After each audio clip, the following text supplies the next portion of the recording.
আপোনাক কোনেও বুজিব নোৱাৰে বুলি ভাবি দুখ নকৰিব।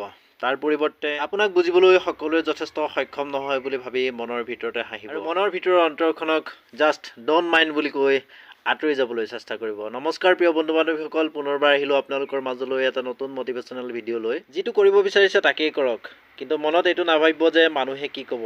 মানুহে তেতিয়াও ক'ব যেতিয়া আপুনি একো নকৰিব। মাত্ৰ এটা কাম কৰক, এটা পেচা বা এটা বৃত্তি ৰাখক আৰু সেই বৃত্তিটোত আপোনাৰ শ্ৰেষ্ঠতাৰ সময়খিনি দিয়ক। কাৰণ 10টা কামত এবছৰকৈ দিলে 10 বছৰ, আৰু সেই 10 বছৰে যদি এটা কামত দিয়ে তেতিয়াহ'লে বহুতো পাৰ্থক্য দেখিবলৈ পাব। কঠিন সময়ত হাৰ মানি আঁতৰি যোৱাটো এটা সহজ উপায়।